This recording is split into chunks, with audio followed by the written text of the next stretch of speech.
เอามันคายกัน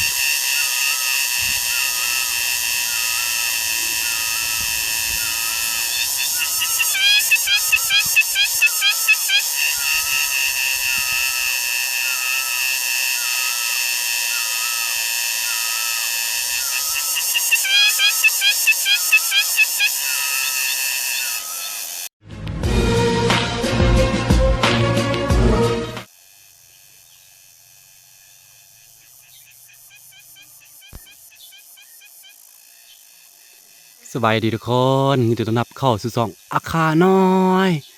ตอนนี้เรามาชมนกยูนต้นไฮเลยทุกคนเด้อโคตรกินหลายนะนกมาจุกเนาะเดี๋ยวเสียเบิ้งเด้อมักมันเห็นไหมมักไฮทุกคนบ้าโทโคตรกินหลายแต่ว่าพอดีมื้อนี้บ่มีตากล้องกันเลยว่ะถ่ายยากเลยทุกคนเด้ออาจจะได้เห็นบางส่วนนี่มัวต้นของมันตามปกติต้นไฮมันจะสูงเนาะก็เลยว่ายิ่งยากนะตัวนี้มันตามมาอยู่โอเคก็เลยว่าเจ๋วเลยสบายเลยโอ้บรรยากาศเอามามือที่สามแล้วเนาะแต่ว่าบ่ได้ถ่ายคลิปเด้อเดี๋ยวมือนี้สิถ่ายแต่คนได้เบิ่งกันโอ้ต้นน้อยๆนึงมันบ่หลายเนาะมันมีแต่ฟักนี่อันนั้นบ่แมนนั่นต้นที่มันไปเกาะเนาะโดยฟักเป็นกาฟักต้นน้อยๆนึงโอเคทุกคนเดินรุ่นน้ำกันมาหลายเติบเลยได้เยอะถ่ายลายกับพอดีโอเคเดินรุ่นน้ำกันทุกคน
ถ่ายบุทันพี่น้องเลยถ่ายบุทัน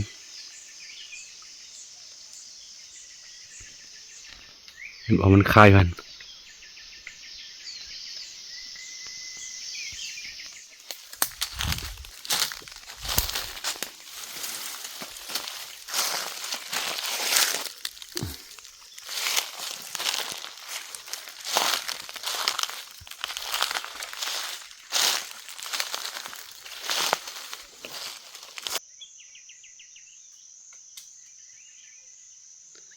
คือตอนนี้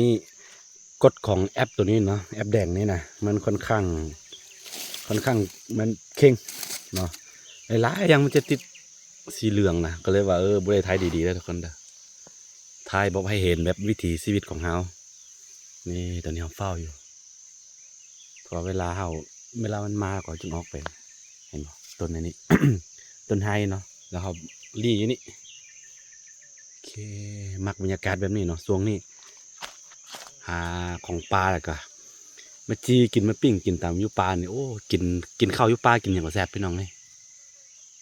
บรรยากาศโคตรได้เลยลมแห้ง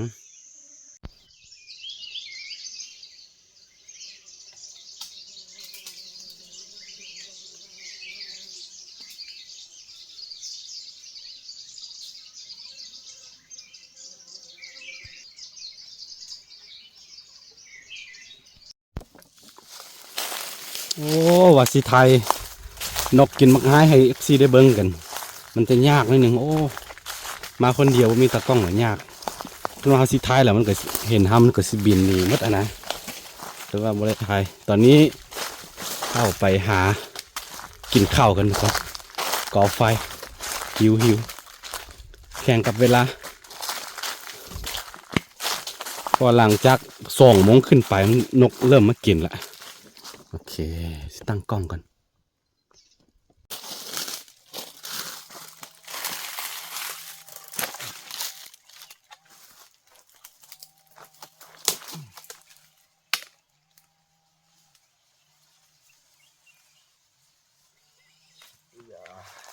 ไม่แทงก้น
ตอนนี้ก็เตรียมกินข้าวทุกคนนะนี่ก็เตรียมพักข้าวเด้อ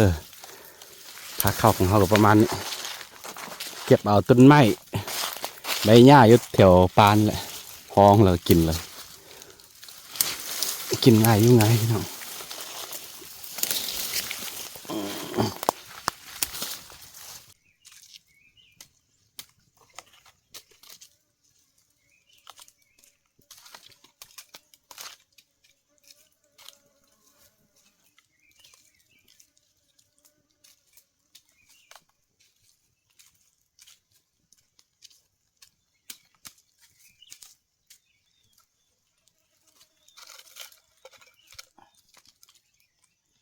นี่คือ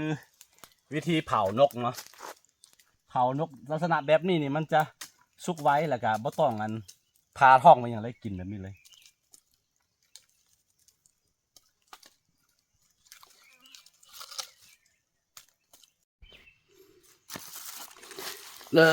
เดี๋ยวเวลากินข้าวแล้วพี่น้องเด้อนี่มา2 โต๊ะแล้วก็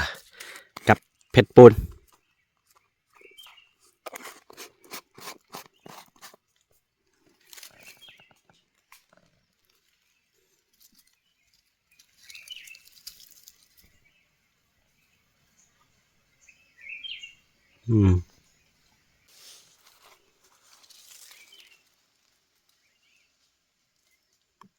นกน้อยๆ